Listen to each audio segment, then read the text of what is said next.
to Commission Ed, the Air Force Officer Podcast. Here we explore the training and development of America's leaders in the application of air power and the profession of arms. The views expressed are those of the hosts and do not reflect the official policy or position of the United States Air Force, Department of Defense, or the U.S. government. The mention of companies by name is solely for the purpose of discussion and should not be implied as endorsement.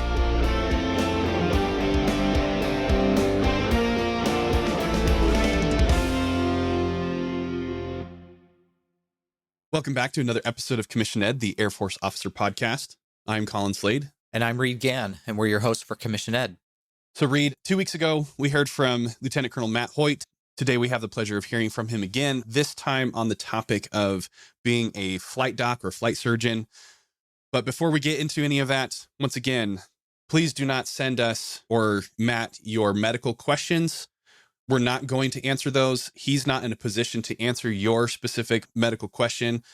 Please, if you have any questions about your medical condition, a waiver you're pursuing, or anything that's related to medical standards for you as an individual, go see your own doctor, go to the clinic, go talk to the people that are responsible for you.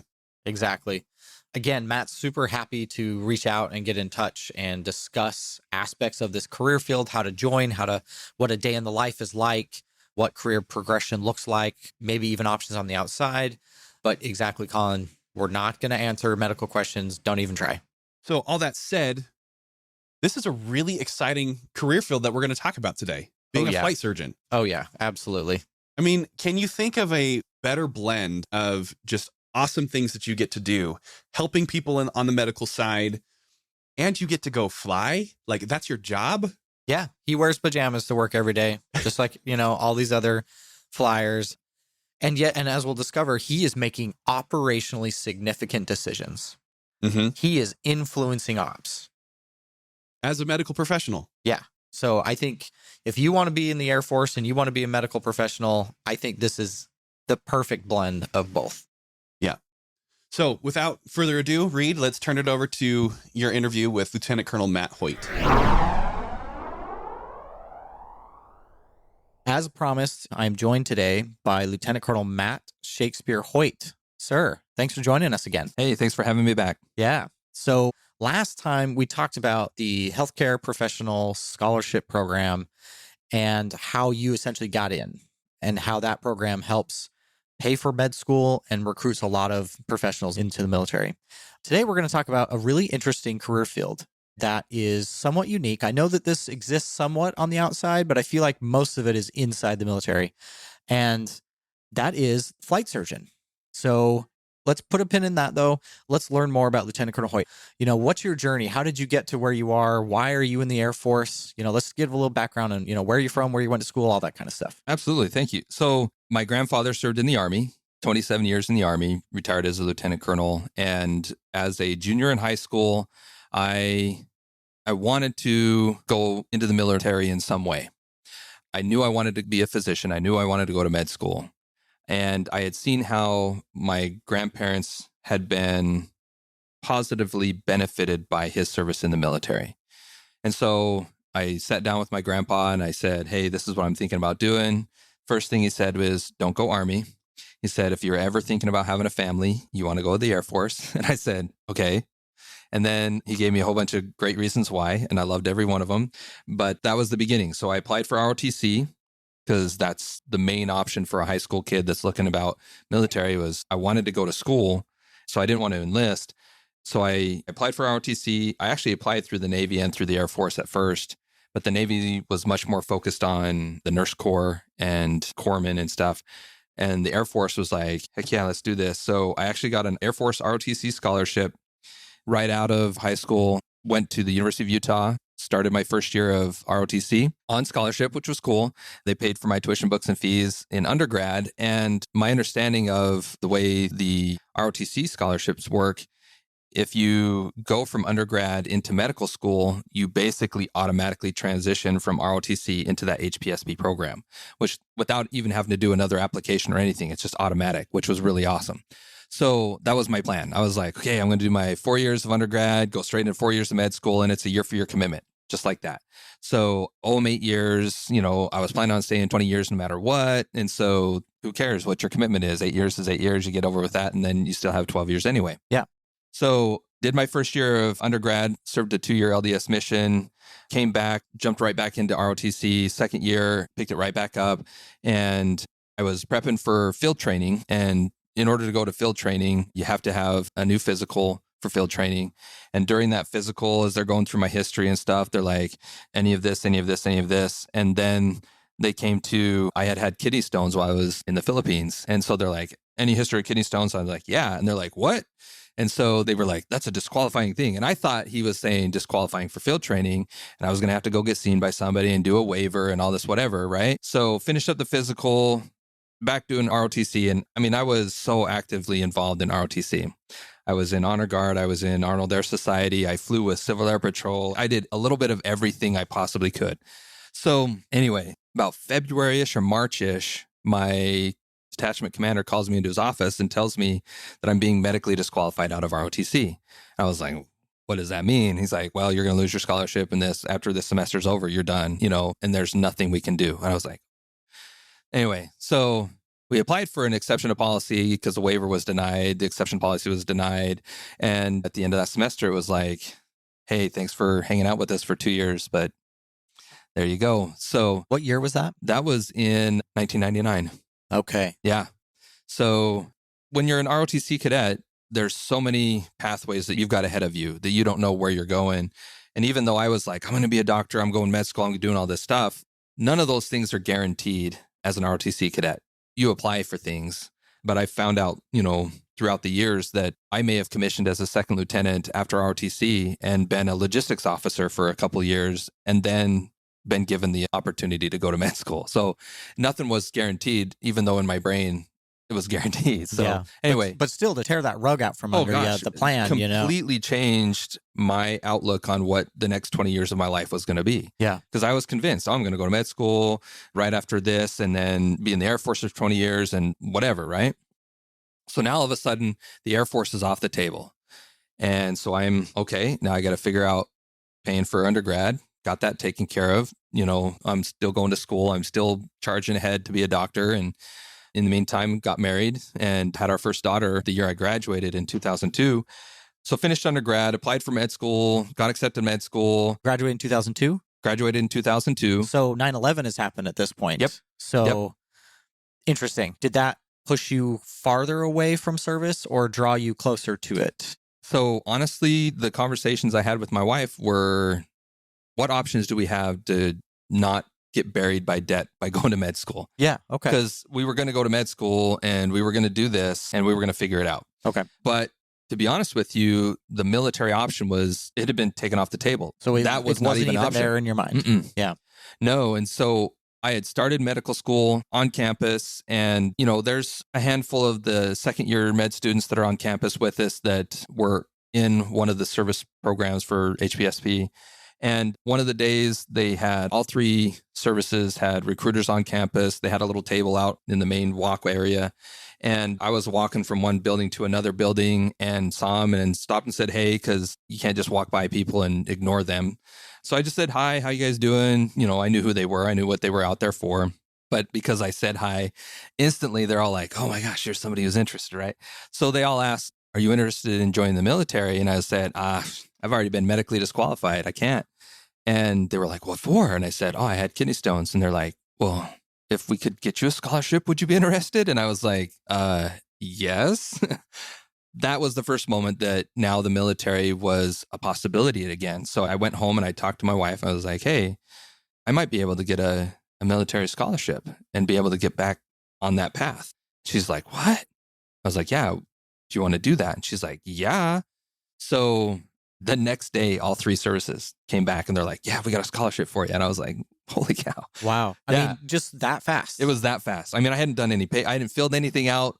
They just basically looked, is this person qualified from medical standpoint, from whatever? Can we even begin the process? Okay. And they all came back and said yes. So obviously it was Air Force all the way. So I said, thank you very much to the Navy and the Army guy. told the Air Force recruiter, I was like, hey, let's do this. And so we filled out the paperwork, submitted everything. There was a local, I think it was a nurse that actually interviewed me. She came to the campus, and during like a lunch break, we sat down in some crummy little cafe and had an interview. And they formally offered me the scholarship and all that. And this was right around Christmas time. During that Christmas break, I was up visiting family, and that's when I had my grandpa administer the oath of commissioning. And I formally took that oath and signed the paperwork and sent it off. And anyway, that's how I got into the HPSB program as a med student. So during med school, did OTS between my first and second year because I wasn't in HPSB before I started med school, so I didn't do it before. And that was the last kind of break that we really had. And then third and fourth year, I did an internal medicine rotation. Then I did a family medicine rotation, both at Eglin Air Force Base, because that's where I was targeting to apply for my residency program. Okay. And that's kind of how a lot of the HPSB students do it. Your 45 days of reserve time that you actually go active duty, you just do one of your rotations each year at an active duty base. And that's the best time because you actually get paid your active duty base pay. You actually get BAH for a month. So you start to see what some of the benefits are. Whereas the other students in med school, they just go do residency. You're actually getting paid like a career professional. During that month. During that 1 month, yes. Yeah. So instead of it all being expenses, you actually get a little something coming in.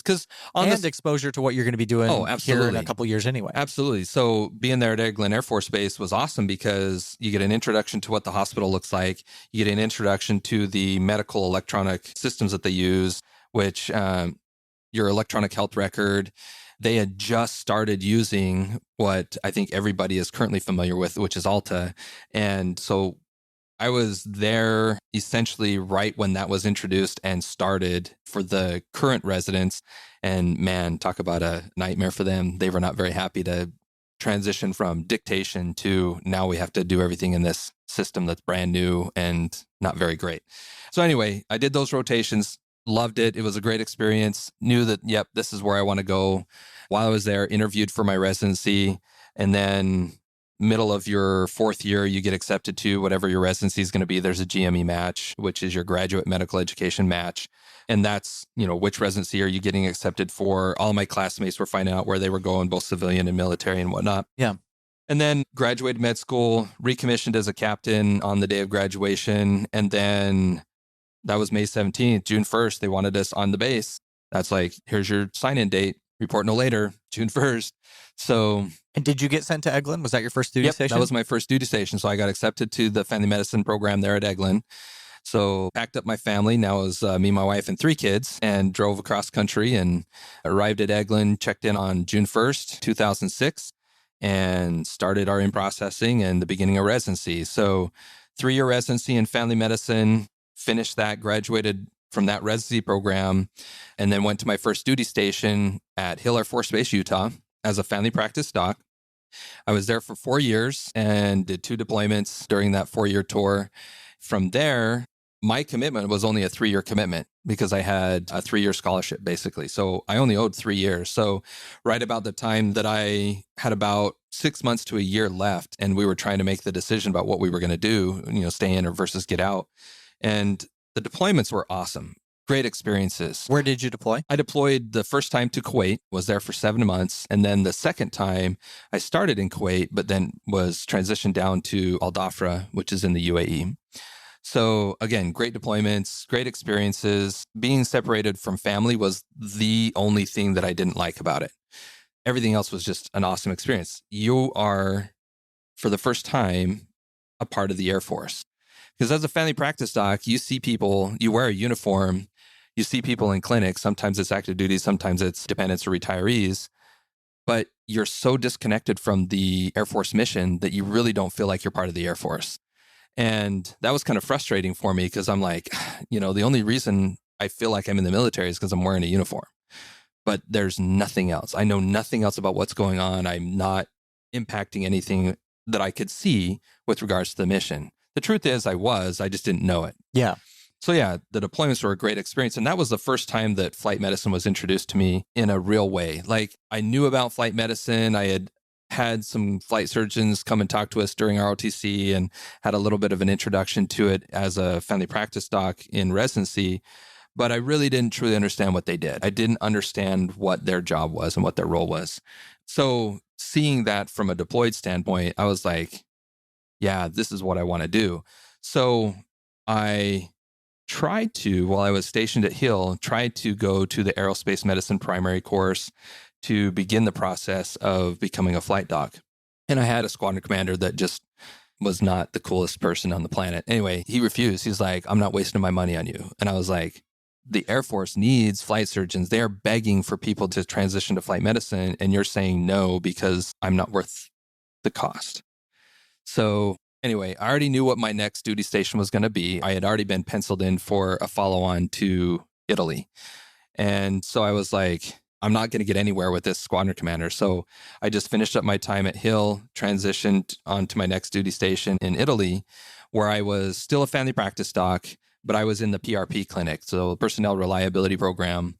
That clinic was separate from the rest of the med group. We were actually in a separate building on the flight line with flight medicine, and our job was 100% operational, mission-oriented, very, very hands-on with the line side, the patients that were on PRP status. Real quick, some of our audience may not know what PRP is. Sure. Could you just 2 sentences on what PRP is? Absolutely. So the Personnel Reliability Program, it's a program for anybody that has anything to do with nuclear weapons. So whether they're maintaining them, the electronic systems, whether they're guarding them as security forces, where they're actually in a bunker, finger on the button, waiting for that code to come through that says push this button, whatever. Like anybody that does anything with the nuclear weapons program is on that PRP program. So we take care of them because if somebody screws up in the nuclear world, that's a really, really, really bad day. Yeah, the consequences of mistakes. And as a result, there are subsequent, I don't know if there are additional medical standards. Maybe are there additional? Yeah, okay, there's additional standards, and the scrutiny that everybody's under is just like intense. Yeah. So every medication they take, every concern or condition that they may have gets monitored. And there's very specific guidelines on who can perform PRP duties, on when they can be on status, when they need to be off status. And so you make a lot of medical recommendations. You're talking to commanders and the line constantly. This is starting to introduce you again to that ops side of the Air Force. Had I not been in the PRP program, I probably would have switched over to flight medicine a lot earlier. Okay. Because you were kind of getting that ops side that you were missing and kind of noticing that you were interested in anyway. Yeah. And so, my time there was awesome. I loved it. I was doing a job that most people hate being involved in PRP because it is under so much scrutiny and there is so much administrivia associated with that program. But I loved it because I had the staffing I needed to do quality work because that's what they demanded. And because they demanded high quality, because everybody at the higher levels knew that their jobs were on the line if anything got messed up. And not only their jobs, but, huge catastrophic things could happen. But usually staffing and manning is a big headache for any all clinic. Over the Air Force. and Air Force wide. Yeah, absolutely. But PRP is not. Okay. So I loved being in PRP because I could do the job I was being asked to do, and they gave me the people to be able to do it. So that was awesome. And I was operational. I was hands-on with the line and just felt like I was a part of the Air Force. 100%. So fast forward from Italy. Yep. We met in Montgomery. Yep. In the last episode, we talked about how, we were both stationed there. You were there working as a flight doc. Yes. Yeah, that's because I remember walking into the clinic and seeing you in a flight suit. Yep. And being like, I thought he was a doctor. Yeah. Which we'll talk about, right? Because that kind of threw me for a little bit. Wings and everything. Yep. So that's where we met and our families got to know each other. And we had just come from Hawaii. Mm-hmm. And after your assignment in Montgomery, I went to Fort Meade in Maryland. Yep. And you guys went to Hawaii. Yep. So I finally got to do the aerospace medicine primary while I was in Italy. So I came over here to Ohio for 6 weeks, went through the courses, AMP 101, 201, and 202, got my wings. And the reason I did that was because my intention was after I leave Italy, my next duty station, I'm going to be a flight doc. I'm not going back to straight family medicine. Yeah. I knew that's what I wanted to do. So at Maxwell, that was my first duty station as a flight surgeon. And so you have your book learning and then you have your on-the-job training. So your upgrade training, which everybody should be fairly familiar with once they get in the military. Everybody does upgrade training. Yeah. You get your book learning and then you get your upgrade training while learning your job. So I did that there at Maxwell, and the 2.5 years there, learned, what it was like to be a flight doc in the Air Force and what I needed to do. In Hawaii, I was actually there as the chief of aerospace medicine, or the head flight doc for the med group, which put me on the executive staff of the med group. So I was basically with the squadron commanders, the med group commander, and the chief, and everybody that was in that small group of leadership. Loved it. You get to mentor all the physicians in the med group. You get to be involved in the conversations about the med group and how they're going to interact with the line and what they do to take care of the mission. Not to mention, there's kind of a lot of airplanes and pilots out there at Hickam. Lots going on. So, I mean, like, besides taking care of folks in the clinic, as the chief of aerospace medicine, I was the senior authority on medical standards for all things flying. Not only do you have your regular flying squadrons, you've also got PACAF, which is the MAJCOM there. And then you also have PACOM on the island, which is your COCOM for the region. And so you're dealing with, your lieutenants and your captains and your majors that are the flyers, and your enlisted flyers as well, your load masters and whatnot. But you're also dealing with a lot of the senior leadership, from the squadron commanders of the flying squadrons to the wing commander to the PACAF commander to the PACOM commander. So General Brown, who's our chief of staff, he was COM-PACAF at the time. So I saw him as a patient, like, come to see me for his, whatever he needed. And when you have generals in the med group, the medical commander wants to know who's in my med group. So that kind of stuff is always very high vis and whatever. So it's really cool because you get involved in those conversations about mission impact. You get involved in the conversations about regional mission impact, not just like what's impacting us here at the clinic or at the med group. It's much more far reaching, which is really neat to actually feel a part of the big mission of the Air Force all the way around. So that was one of the big pushers for it, and definitely has played out that way. And after Hickam, you're actually here in Wright Pat. So we met up again, as is fate. It's awesome. I get to hang out with the Hoyts again. But you're now stationed here. You're going to an additional course to get even more qualified, as if you already weren't. You're getting more qualified. So what are you doing here now? So I'm here as a resident of aerospace medicine. So this is a unique program, not unique to the Air Force, because the Navy and the Army have residencies of aerospace medicine as well. They call them RAMs. So the residency of aerospace medicine is very specific to get into much more detail about medical standards, about the hows and whys of medical standards. So you're not just, here's the standard, learn it. It's, here's why there's this standard. Here's the aeromedical risk associated with this problem or this disease that leads to us having these guidelines. And this is why this requires a waiver. And we actually are rewriting some of these waivers every year. Like, that's part of the residency.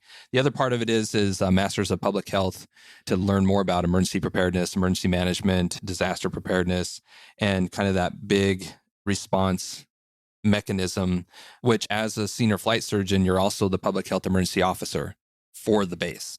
So when COVID hit, there I am at Hickam, and I'm talking with the wing commander, the joint base commander, the DHA commander, which is over all the services, medical, and all the sister service counterparts about the COVID response for the island. And, that's a role that you are taking on with more or less a week and a half of training and some CBTs, some computer-based trainings. So coming here and doing this residency, I actually will have a chance to get 2 years of learning a lot more information and detail about the why behind all of these things, which will hopefully translate into me being more effective as decision-making and educating and counseling and advising the line side of the Air Force in whatever, my next duty is. But yeah, so residency of aerospace medicine. From here, maybe I'll be going back to a larger med center as the chief of aerospace medicine. I might be a MAJCOM chief of aerospace medicine. There's lots of other kind of positions, but all of them are geared towards, making me as an Air Force officer a more effective officer, a more effective leader, and much more useful asset to making that mission happen. Awesome. I think that's a really good place for us to transition to what is a flight surgeon. Absolutely. Because, everybody in the audience has gone to a medical professional of some kind for something. So we have a general sense of what doctors and nurses and dentists, and we have a sense of what they do. Yep. But a flight surgeon's a different thing. It's a different beast, and I think that it's got some interesting aspects. So what is it that a flight surgeon does that just a general practitioner doesn't do, and why do they have this field in the Air Force? Absolutely. So your flight surgeon is your operational medical connection. So when you're thinking about the Air Force mission in general, if you don't have a flight surgeon involved in the process, like as a family practice doc, I really didn't know much about the medical standards other than I knew they existed. And I knew that if I had a question about whether somebody was qualified or disqualified for continuing in service, I'd go talk to my flight surgeon and they knew the answer. The reason they know the answer is because they're intentionally put into that position to be the medical standards experts for the med group. And this isn't just for flyers, though. This is for everybody. So random admin, enlisted troop, intel officer, public affairs official, anybody who's in the United States Air Force has to meet medical standards. Yep. And it's the flight surgeon who's making that call when or if something develops. Yep. So you have your accession standards to join the Air Force. Are you fit to be a member of the Air Force? And then you have your retention standards. So that's really where the flight surgeons, earn their pay, is in understanding and applying medical standards for retention. And then for the flyers, anybody that holds a 2992, which is your authorization to fly as aircrew, they fall under more stringent standards that are also outlined in the medical standards directory, which lists for retention plus all your different flying classes, flying class 1, 2, 3, ground-based operators, special warfare operators, all that different stuff. So those medical standards are for you. You might be able to be retained in the Air Force, but maybe you're not qualified to do your flying duty.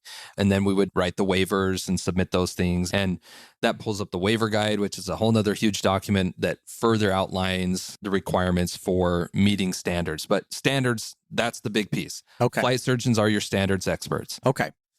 Nice. So I'm just going to say this right now.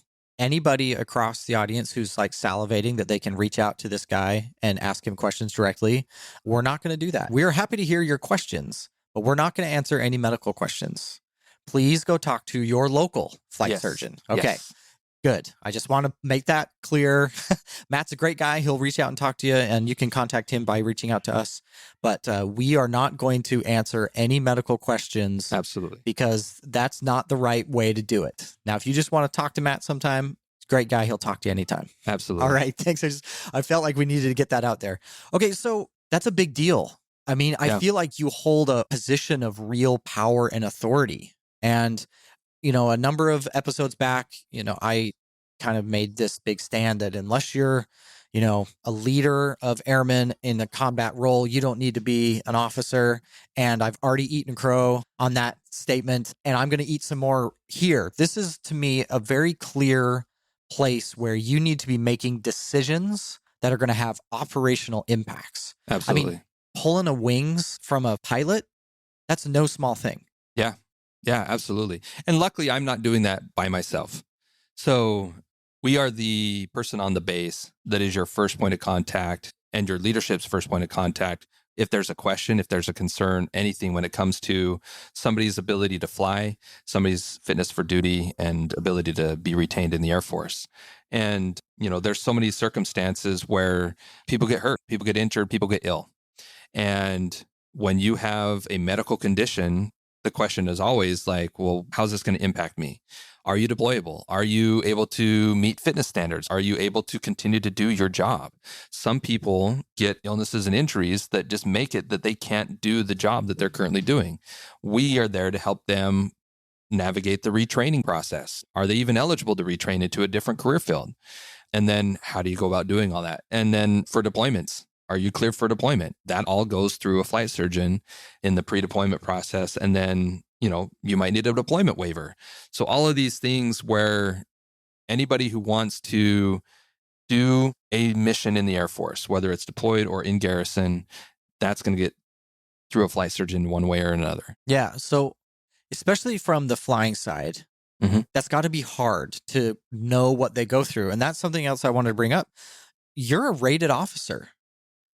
Is that correct? Like you have wings and you wear a flight suit and you get flight pay. Yes. So I'm an air crew. You're I'm air crew. rated air crew. I am on aeronautical orders. Okay. I fly with the air crew. And the whole reason I fly with the air crew is so that when they come into my office and they are describing, hey, doc, I've got this going on. I know the airframe they're in. I know the vibration, the noise, the pressure changes, all the different physiologically impacting stuff that they're exposed to. Now I can talk their language to them to help them, are you wearing your proper ear protection? Are you doing, proper hydration, proper this, proper that, your fitness requirements to be able to execute the mission. And if they're not, I get to be the one to talk to them and to their leadership directly about, hey, here's why Johnny so-and-so shouldn't be on this mission, this particular mission. And we're going to get him to the point where he can be on the next one. That's the role of that flight surgeon, is to make those hard calls, to have those hard conversations, because no flyer wants to go down. And this is why flyers don't like coming into the med group, is because the number one fear of a flyer is you're going to put me down on status and I'm not going to be able to fly. Even when I was going through OTS, we had guys who were afraid of reporting a cold because they were terrified you're going to they weren't going to allowed to get their wings and go to pilot training. Oh, yeah. And everybody that goes through pilot training is a type A personality. So you take all the different things that being a member of the military has, and then take that top 10% of crazy type A driven people. And that's typically who I'm working with. And it's hard to tell one of those guys no. And a lot of times we're trying to find a way to keep them in the seat. Like, what can we do to keep you flying, but yet maintain safety and maintain standards? And, there's a lot of medical reasons that people get brought down. And if all you do is look at, oh, you've got sleep apnea. Yep, I got to denif you. I got to take you off status. Well, not necessarily. Yeah, denif is duties not including flying. Thank you. Yes. Yeah, just some people might know. Yeah. Yeah. You get so used to the acronyms in the Air Force, you start throwing stuff out and you forget, wait, that's not something that everybody knows. Yeah. Yeah, so bringing them down from flying status is a big deal, because they might be one of one. The only guy that can do this job, and you just pulled them off, that means their entire crew is now grounded, because if they don't have that guy, they can't do the mission. There's no reason for them to be there. And that happened to me at Maxwell, actually. We had a gentleman that was, he operated the equipment for surveillance equipment in a plane, and he was the only guy that operated the equipment. So he wasn't the pilot. He was whatever that sensor operator, whatever they called it. He operated the surveillance equipment. But without him, there was no reason for that plane to be flying around. Yeah. Because they're there to survey. And if they can't surveil the ground because that guy's out, they can't do their job. So while we were working through his waiver as quickly as we possibly could, because part of the problem is you have to get whatever the medical condition is corrected. Yeah, if it's sure. correctable. Obviously, you have to care for the patient as well. So you're doing your patient care, which is, hey, that's what everybody that's a physician in the Air Force does, is take care of patients, take care of the medical problem. But on top of that, you're taking care of the mission and ensuring safety of mission and safety of flight, safety for the rest of the air crew. And for this gentleman, it was like a 3-month period. And I think every other week I was talking to the aircraft commander plus his commander. And they were like, hey, are we going to be able to fly this mission on this date? And I was like, he's not going to be approved for a waiver until we get to this point. And I'm not the one that's the approval authority, thank goodness. I write the waiver, I submit the waiver, and then it goes up to usually a MAGCOM level. And that's where the approval authorities are. So maybe that'll be my future job, but not right now. So anyway, so I've got to try and meet the mission, but also take care of the member. It's kind of a unique position to be in, because sometimes doing the right thing for the member is to pull them from a mission. And that's hard for the member to accept. It's hard for the unit to accept, but sometimes that's the right thing medically and safety wise. So yeah, I mean, that doesn't sound too different from any combat commander managing risk, right? They are trying to achieve mission success, but you can't do that with no risk. Yeah. And so you're balancing the safety of the member, the safety of the rest of the crew, if there is a crew, safety of that asset, success of the mission. You're trying to balance all of that as you work through this really challenging scenarios. I'm sure none of these people get emotional. I'm sure this isn't riddled with it. This has got to be incredibly challenging. Nobody ever, loses their temper in our offices and gets frustrated about things at all. Oh, man. No, that's a daily conversation. And what's funny is I talked a little bit about being a public health emergency officer as well. When you're talking about managing risk, that's another aspect of that where you're advising a wing commander about what to shut down on the base and what mission critical things can't shut down and how to keep those mission critical things functioning, either by accepting some level of risk when it comes to a pandemic illness on an entire unit scale. So not only are we dealing with individuals, the same kind of thing can be applied to the entire squadron, the entire wing, on a base at times. So, wow. I'm guessing flight docs will also deploy to make similar Absolutely. calls. Somebody gets back, they had a headache on their flight or something was off. And they're going to be in that situation as well. Is that correct? Yeah, absolutely. So some flight docs are attached to the med group and they will still deploy, but they usually will deploy in a random flight doc position that's going wherever. Then you also have squadron medical elements or SMEs that are attached to the unit. They're not even owned by the med group, but they're a flight surgeon attached to the unit. So if that unit deploys, that person goes with them. Okay. If they go on a 3-week mission, to wherever, usually that flight doc will be going with them, just like as if they were deployed from the med group, but they're that unit's medical asset to take care of the members of that squadron primarily. And then while they're in garrison, they still come and work in the med group and help, pull call and write waivers for other flyers that are on the base, not just their unit, but they're owned by the unit. So those guys go out a lot more for the short ones. Okay. Your typical 6-month deployment, any flight doc can get pulled for a 6-month deployment anywhere and fill that role. Because again, you're still the medical standards guy in the deployed location. Okay. Now, do you train specifically to like one type of aircraft, or is it aircraft big A? Big A. Okay. Yeah. So what have you flown in, for example? So I've flown in, the only pointy nose one I've flown is the F-16, but I've flown in C-130s, C-17s, RC-26s, HH-60 helicopters. There's a couple other, the nice blue and white ones that they fly the DV special lift, people all on. that. Yeah. Okay. C-21, C-27, C-30, just various other shapes and sizes of whatever. Every once in a while, I get to put on the harness and go out on the back of the ramp with the loadmasters, and I'll be up in the cockpit with the pilots. You want to get the full aspect of what your aircrew are exposed to. And this is from the newest airman to the most senior officer on the plane, understanding what they're experiencing during flight. So getting a chance to get exposed to all those different airframes, all the different jobs on the plane is really cool. We don't do as much with the ground crew or with some of your other support areas, but the SMEs that are in the unit, I mean, they see the entire unit. So they get a much more personal interaction with all different aspects of that unit.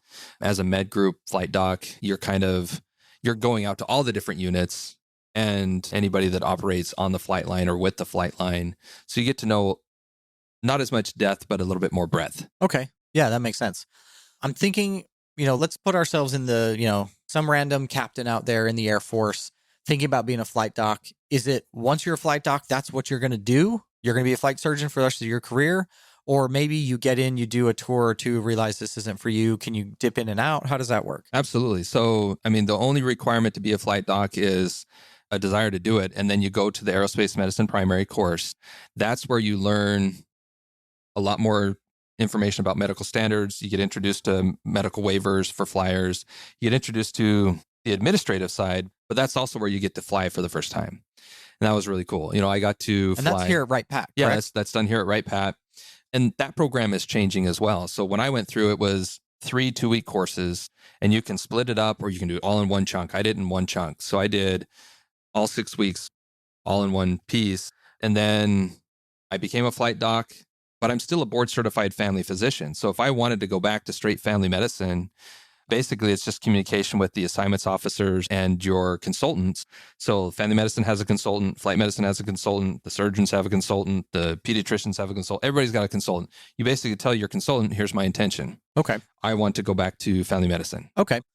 And this does exist outside of the military because there are people who fly that are not military aviators, commercial airline pilots. Yep. You've got, search and rescue pilots. You've got sheriff's departments and, random news helicopters and things. Yep. So there's got to be, and there are FAA medical standards, correct? Yes. So that's one of the cool things about being a resident of aerospace medicine. I've just finished the aerospace medicine examiner basic course to be an FAA flight surgeon. Basically, I can do FAA physicals And once I graduate the residency, I'll have everything I need to do FAA physicals. And they have they've got their own medical process. There's the member fills out their history and whatever, and then they come see an AME.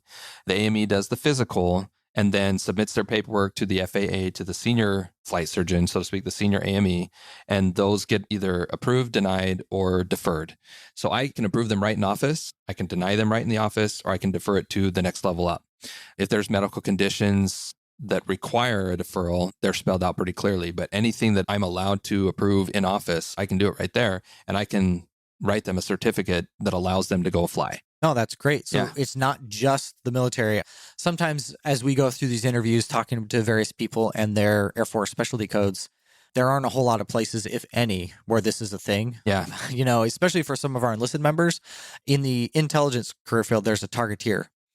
There aren't a whole lot of places that allow or encourage dropping bombs. Right. And so there's not a lot of places that you can use that skill. Yeah. But it sounds like, being in flight medicine sets you up for some alternate options should you decide Absolutely. to pursue a career outside the Air Force. Yeah. And already getting that FAA training and certificate, we have a lot of reservists, a lot of guard members that are flyers that when they're on active orders, they come and see me in my clinic.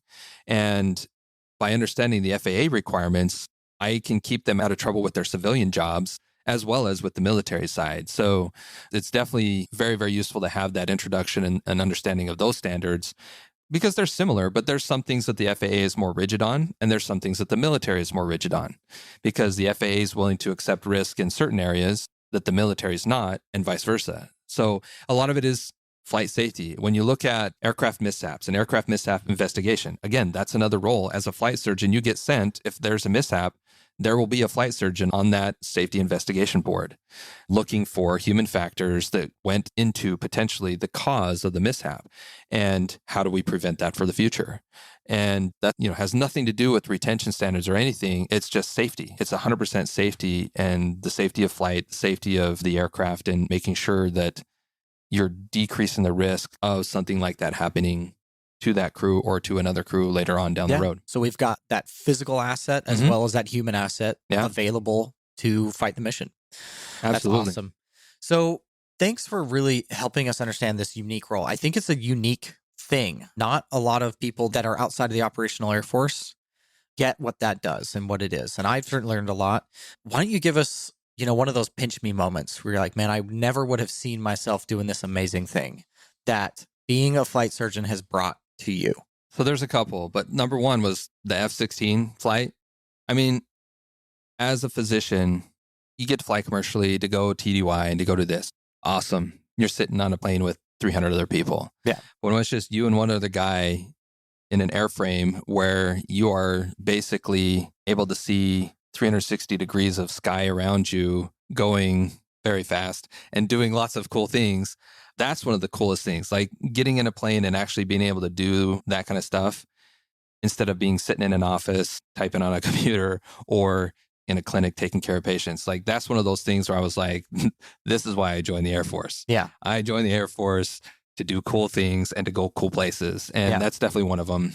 Honestly, every single assignment, the different locations you get to go, because every base has a slightly different combination of airframes that are on that base, if anything. And being able to be exposed to those different missions and seeing how each of them plays a role and how your role fits into that overall bigger picture, it's what keeps me going. I've had 3 or 4 different opportunities where I could have said, I'm done and separated from the Air Force.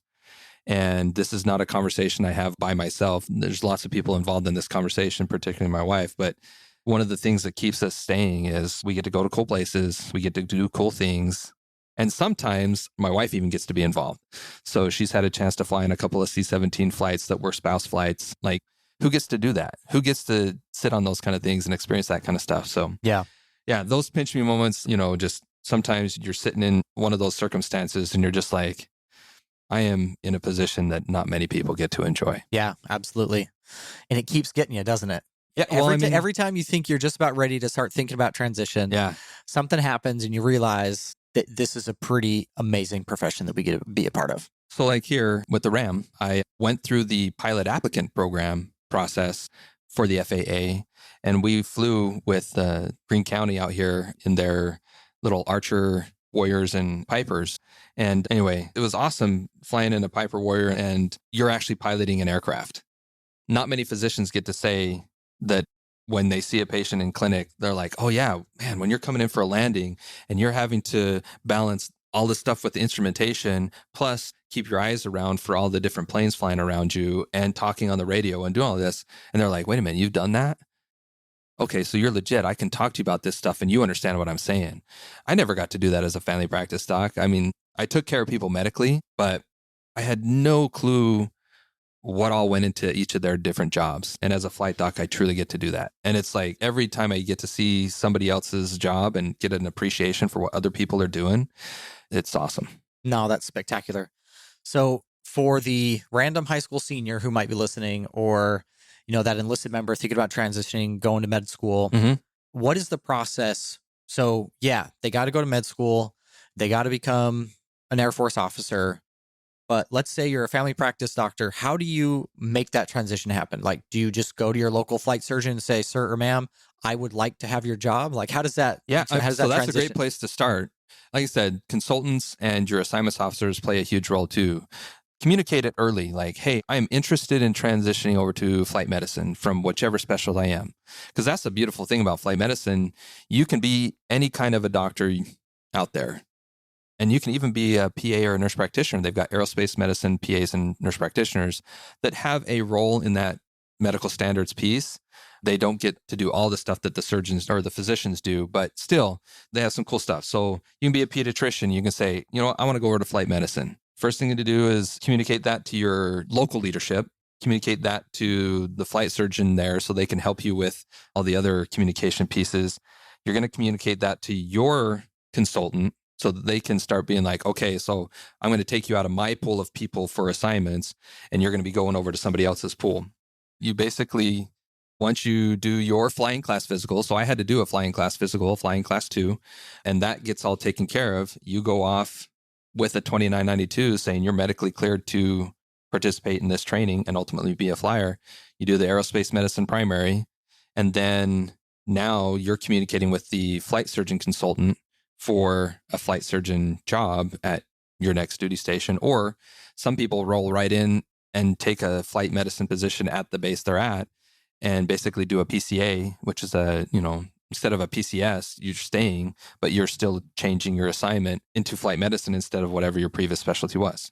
It's a great retention tool for people that want to stay longer in a location. Yeah. But it's also a really cool tool for the GMOs that aren't sure what they want to do for a residency yet.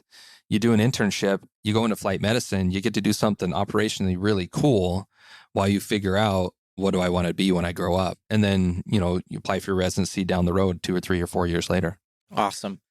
Matt, this has been great. I've really enjoyed this. I think you've taught me a lot about the support side of the Air Force and how they play a critical role. And I know that, right? We've talked about that a lot on this podcast. Everybody plays a critical role, but it's always helpful. It's always beneficial to understand that a little bit more. Yeah. And something we always ask at the end of all of our episodes, and I'm going to pose it to you, is what is an officer? Ooh. Whenever I think of officer, I always think of leader. I think of mentor. I think of someone who is upholding standards, like standards of appearance, standards of dress, standards of speech, standards of conduct. It's hard to separate officer from that leader position. And there's plenty of officers that are in a worker bee kind of role.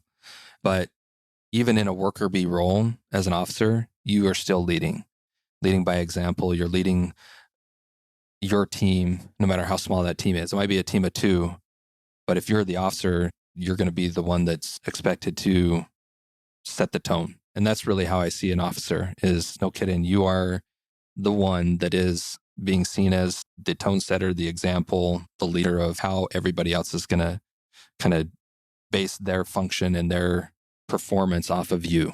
Yeah. Awesome. And, as you've already described, the number of decisions that a flight surgeon is going to have to make and the impact that those are going to have, it's pretty clear why that needs, in our opinion, to be an officer. Oh, absolutely. And historically, I'm sure that's borne fruit. Lieutenant Colonel Matt Hoyt, thanks for joining us today. This has been a real treat. I'd love to have you back. Maybe we'll have you on for family medicine. I don't know. Maybe we'll see how the audience reacts. I had 10 years of family medicine, so I got plenty of experience there. So awesome. Lots of good stuff. And we said this in our HPSB episode, and we mentioned it once earlier. If you want to get in touch with Lieutenant Colonel Hoyt, he's more than happy to answer general questions. We're not going to do any medical standards or anything like that, but just email us at airforceofficerpodcast@gmail.com, and we'll forward that on to Matt. Great guy. I'm sure he'll be happy to reach out. Anything else before we wrap up? No, just thanks for having me. And again, love talking about the Air Force, love talking about medicine, love talking about being a flight surgeon. It's definitely a really awesome place to be. The best of many worlds. Awesome. Thanks for joining us today, Matt. Absolutely. Once again, Reed, thank you to you. Thank you to Matt. Such a great discussion. Loved hearing about all of his experiences. But first thing, can we go all the way back to the beginning? Oh, yeah. His journey is fascinating. Where he's trying to get in to the Air Force. Mm-hmm. I mean, he's a cadet in ROTC. He's on scholarship. He's super gung-ho, participating in all the things. And then, wham, he's disqualified for kidney stones. Yeah. But that didn't stop him. Man, it just shows me, like, I want to say where there is a will, there is a way, right? That nothing is ever really, truly final. That if you want something, you can go and get it. But we know that that's not exactly true. That there are things that you just are never going to be able to do. I, as a civil engineer, reserve officer, now cross-training into space operations, I'm never going to be the chief of staff of the Air Force. It's just never going to happen. But that doesn't mean that there aren't things that may not be final, that there aren't things that can't go your way. You just need to be aware of the opportunity and prepared to swing when the pitch comes, right? Yeah. Well, and conditions change, right? So agreed, right? The Air Force doesn't owe you anything. Like, plans can change at any moment. But if you think about it, he was attending ROTC prior to 9/11. Mm-hmm. But then he went to the medical side of things just after 9/11. Right. So the geopolitical circumstances had changed. Yep. The recruiting environment was different. The economy was different. And so, man, it depends. We get a lot of, hey, what are my chances? Emails from you, our audience. And we love those. We really do. We love connecting with you and hearing from you and trying to provide some things to think about or ways you can try and improve your scores or whatnot. We really enjoy fielding those. But one of the biggest things that is always the background and context of my responses when I provide them, especially with people trying to go to OTS, is there is just so much going on in the background. The political situation, the economy, the geopolitics of, who we may be fighting or not. There's just so much that goes into it that, yeah, it's a really hard thing to say this is an absolute, when it comes to being disqualified or not. It's just a really tough problem. Yeah. So what's the takeaway here? What is it that we want our audience to be thinking about with respect to Matt's individual experience, how he was able to make things work for him? Yeah, he had to go through a time where he thought his dream was dead, but then it was resurrected. And what did he do at that point? Is exactly what you should be doing at that point. You should be ready. You should look for the opportunity, the people that are going to help you get there. And when that opportunity shows up, you attack it, you get after it with everything that you can, if this is really truly something that you want. Yeah. I think the key is, where did he see these medical recruiters? At a career fair where he was already taking steps to follow through with his plan B, C, D, E, whatever they were, right? Yeah. It did not happen because he was sitting on his couch thinking, woe is me, I deserve a position in the United States Air Force. That is not how that went. Well, and he went to talk to these people, not because he thought that there was a chance, but just because he's a nice guy. Exactly. Yeah. Right? Uh-huh. Yeah. We've had other guests on where they've said you have to make your own luck. Mm-hmm. And this is the definition of that for me. He had already qualified himself by getting accepted into medical school and completing his first year. He was already on the list of possibilities, and it was now his time to explore where he's going to do residencies, etc. Had he not qualified himself, they would not have given him this opportunity. Right. But he had taken action. He had made his own luck. And I think that's the big take home for me. You know, when he had the rug pulled out from him the first time with his desire to be an airman, he's just like, okay, I'll change and continue to work. And he made this happen. Yeah. I think that's the big take home that I would hope our audience would take away. Yeah, for sure. Because that will bring you success in or outside of the Air Force or the military in general. Absolutely. Yep. Be a good person, continually work on yourself, improve yourself, and the opportunities will come your way. Those opportunities may not be in the Air Force, and that's okay, right? Yeah. But you know what? They may also be in the Air Force, and the Air Force needs good, kind, prepared people to serve as officers. Yeah. And to be medical professionals and fly an aircraft. I mean, come on.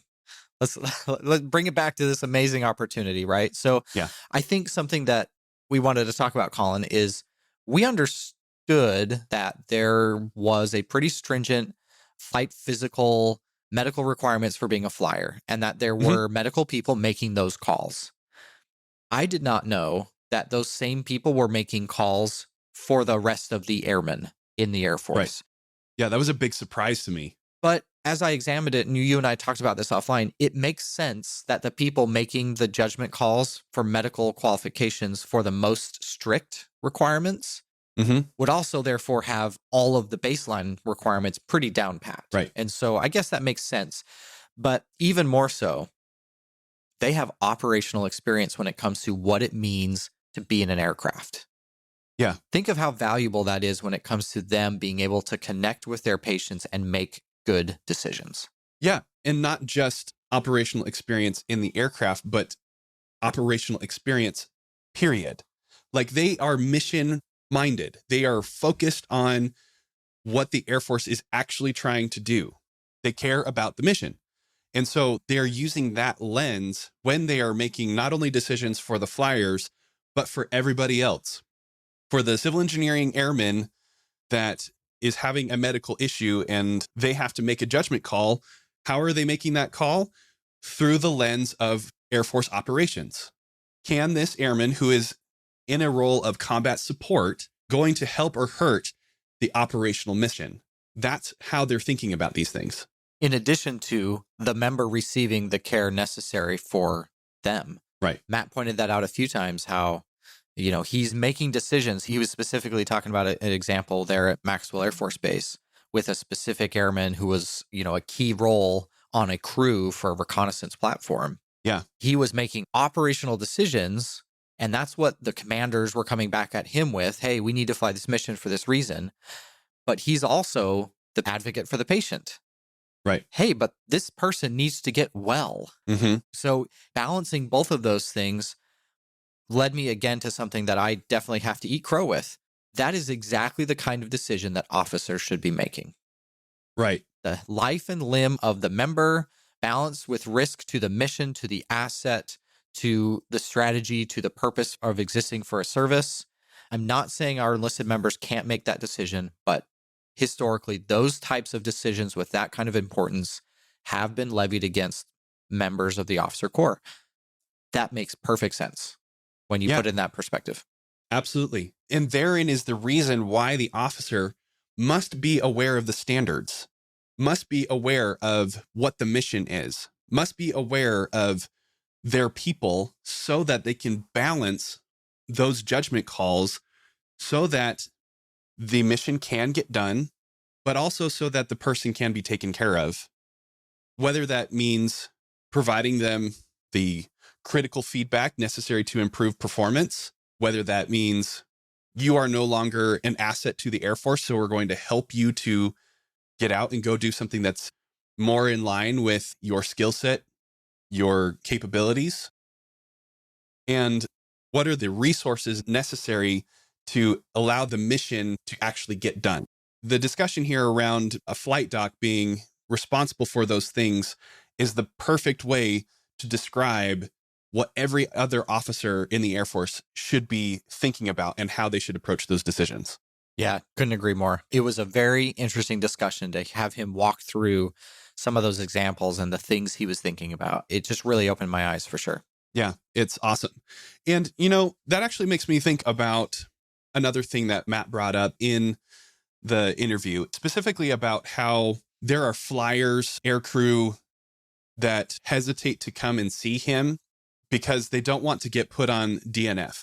And you explained DNF a little bit in the interview, but let's revisit that again real quick.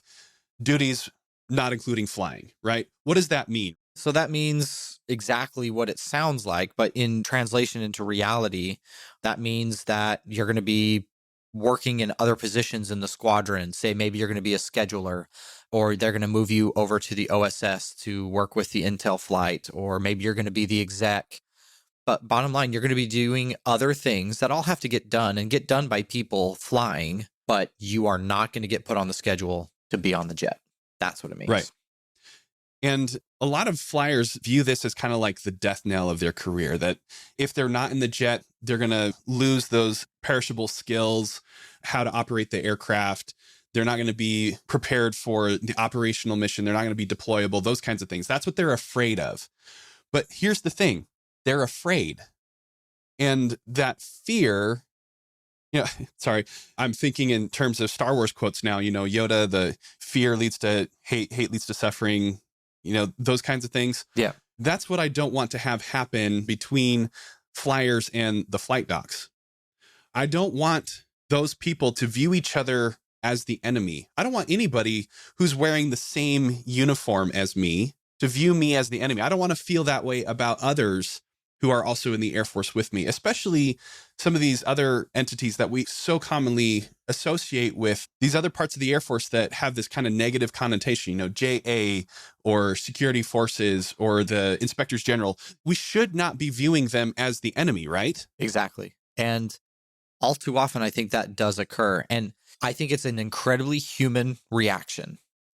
You've wanted to be a pilot your whole life. You've been doing push-ups since you were a fetus. You've done everything you can. You have perfect vision. You work out, you're strong, you're healthy, everything's good. But then you go to one medical appointment and they say, even if it's for a short period of time, you're now no longer allowed to do the thing that you've been training for your whole life. It's a very human thing. Yeah. To react to and be upset about that. And we were facetious on the interview. I said, and I'm sure no one ever gets emotional. And it is. It's an incredibly emotional experience. So I love how you bring in some of these other components of the Air Force. I think IG and JA are perfect examples of people that you should not get to know in a crisis. Right. That is not a time to build a relationship with someone that is not your adversary. Whose side are they on? And I think that's something that you kind of wanted to bring up, right? Whose side is JA on when they tell you you can't do that? Yeah. But let's bring it back to the flight doc, because that's the topic of this episode. And that's the source of this inspiration. So Matt talks about in the interview how he is focused on the mission. Just like we were talking about, he has to make these decisions that enable not only the mission to happen, but to take care of the person, right? He's not making the decision based on whether or not he likes the person he's talking to. He does not say, this one, he cut me off at the main gate, and so I'm going to put him on DNF. That's not what he's thinking. He is not the enemy. Yeah, it's not personal, right? These are mission-centric decisions. And so the same is true for JA and the IG. Is like, what are they trying to do? They're trying to enable the mission. Yeah, they are in a support role, just like the flight doc is, but they are operationally focused. What are the legal requirements? What is the policy? Are standards being met? That's what they should be asking, and answering those questions in such a way that allows for the mission to be accomplished and the individual to be taken care of. Yeah. And I think something that we'd like to throw out to the audience is, if you do feel that anyone wearing the same uniform as you, that you're in an adversarial construct in some form or fashion, why is that? Why do you feel that way? I think is an important thing to really assess the situation. Am I mad because I don't get to fly the airplane I want to fly? Or are you upset that, which I think is a human reaction, right? That's a human response. Right. Maybe, though, you should think about the safety of everybody else on that aircraft, or the success of the mission overall, or the health and safety of the service. So I think it's an important thing when you find yourself in a confrontational situation with somebody who's making operational decisions. Why is it that you feel the way you do? I think that's an important thing to ask yourself. Yeah, for sure. The first question that you should ask in any sort of, in a relationship where there is conflict is, what is my role? What is my perspective? How am I contributing to the friction here? And how can I make it better? And then the second question is to think of those same things from the perspective of the other person. Are they actually trying to make your life difficult because they don't like you? Or do they care about the mission? Do they care about the health and welfare and safety of the other people involved? Don't place them in an adversarial role. See them as a partner in the direction of trying to get the mission done and taking care of people along the way. Yeah, totally agree.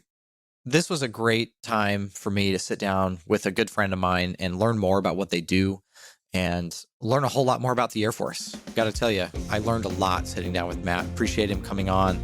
Lieutenant Colonel Matt Shakespeare Hoyt. Awesome guy. If you want to reach out to Matt and ask questions, even big process questions, he's really easy to talk to. He'd be more than happy. Send us an email at airforceofficerpodcast@gmail.com. We'd be more than happy to put you in touch. Absolutely. Thank you so much, Matt. Great learning from you. Looking forward to your continued success in the Air Force and further opportunities in the future to learn from you. And thanks to you, Reed, for putting that all together. Thanks to you, audience, for tuning in. And with that, this concludes this week's episode of Commission Ed.